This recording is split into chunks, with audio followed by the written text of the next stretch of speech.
Hey everybody, welcome to the Solar Sister channel. It's your girl Solar Sister coming to you once again with another video.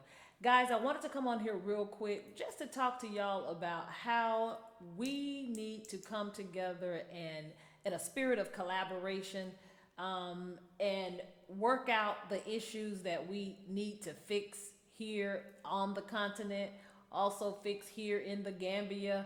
But before I move forward, guys, if you would go ahead and thumbs up the video, hit that subscribe button. Also hit the notification bell if you want to be made aware of any upcoming videos.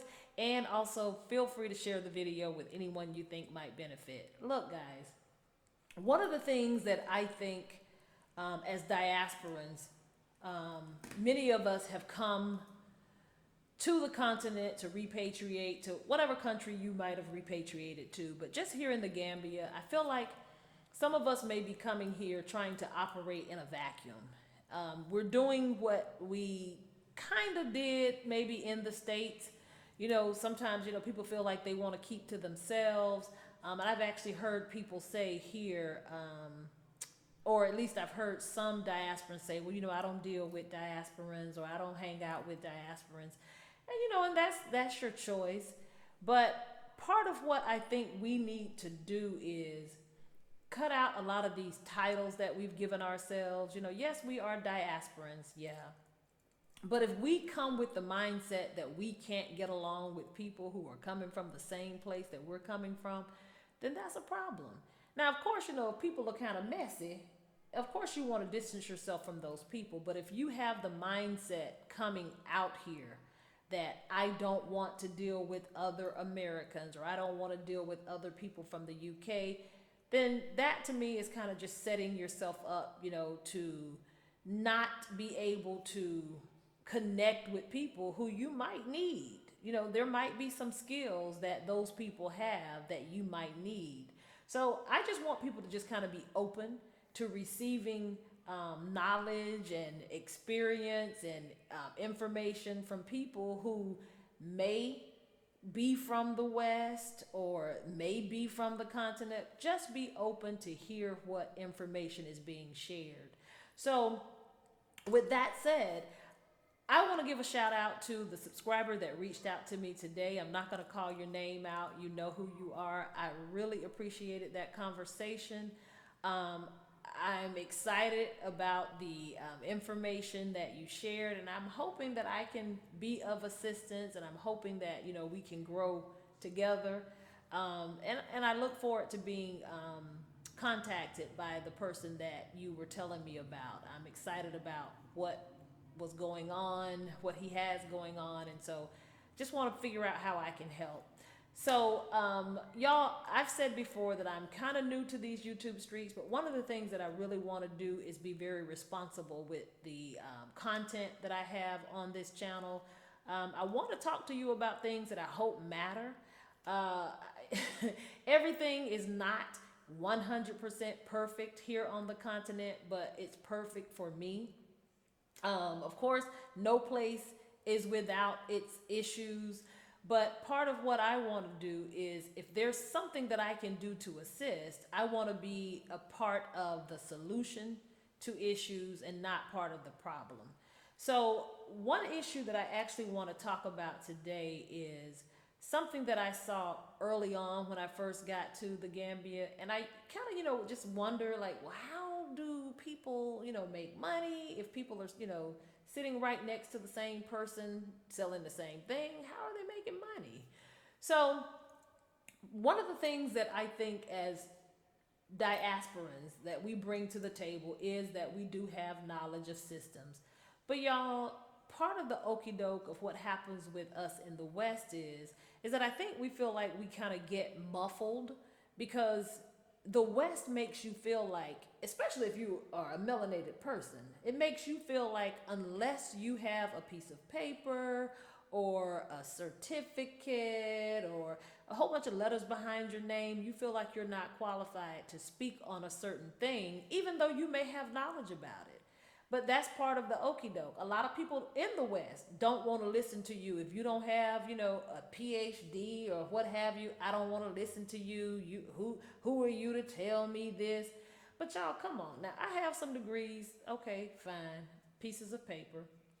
But part of the okie doke of the West is that they made you go get those pieces of paper, and plenty of us are still trying to pay for those pieces of paper.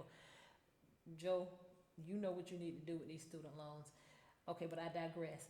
But listen, many of us are still paying for those educations that people told us that we needed to have in order to make a better way for ourselves professionally and so forth.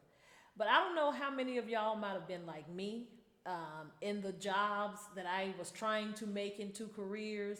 There were people who were stepping in my way, being obstacles in my way because they were jealous, they were envious, because I wasn't carrying myself like they thought a melanated woman should carry herself, or they didn't have the piece of paper that I had, and they were envious and jealous and made sure that I stayed in a certain position and so forth. I had all kind of stuff happen. My first issues on the job, I was still wet behind the ears professionally. I was 22 years old, having to go into battle with a supervisor who was basically envious. So, whatever. That kind of stuff has happened to people in the West. So, you feel like you have to have the piece of paper in order to be able to say what you need to say and have some validity behind what you say. But even when you have the piece of paper and you're trying to say what you need to say, if they don't want you to speak, they will find ways to help you, to make you be quiet. So that's the okie doke in the West. It's like smoke and mirrors. They tell you one thing and then you go and get it, and then it's another thing. You know, their daughter or their friend's daughter becomes your supervisor. You got the piece of paper and they don't have not a one. So, with that being said, I don't have a degree in business. I do not. But what I do have is some sense. I have the ability to think things through. I know how to organize. I know how to make things doable. I know how to make things more efficient, to make them operate better. So part of what I want to do, and I don't know who I need to speak to, is I want to talk to whoever is over the markets here in the Gambia. One thing I noticed, like I said before, is that there are people work hard here, but I feel like with just a few tweaks, there are people who could be working smarter instead of harder, and making the kind of money they need to make in order to make a good living for themselves. Just a little organization, I think, will assist the vendors who are at these marketplaces. Y'all, Serakunda Market, I think I've talked to you about that before. Serakunda Market is crazy. You can find anything you need there, but baby, you might get run over by a car. You might get hit by a wheelbarrow. You know, somebody is pushing, trying to get goods to one vendor, from one vendor to another vendor. You might get hit by a donkey and a cart. So just the way it's set up, if organization was just brought to the marketplace, it would make it more efficient for people to make the kind of money that they need. I mean, people may be making decent money now, but if you made that tweak in just how things are organized, people would be able to not be as stressed, I'm sure, not be as stressed because they almost got hit by a car. Things could just be a lot more efficient. It would make it easier for customers to be able to find what they need. Clearly, if someone is sitting right next to you within arm's length selling the same thing that you're selling, you would, of course, not be making the kind of money you would make if you were exclusively being the person selling a particular item.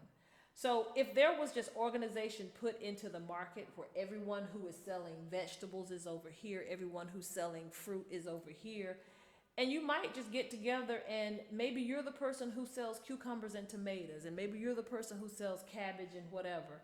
Just specializing in certain things will guarantee that people will have an income a steady income, because people will have to come to you to get that particular thing. If I'm a person who's walking through the market and I need a melon, I'm not going to get the melon from the person who's deep down into the market.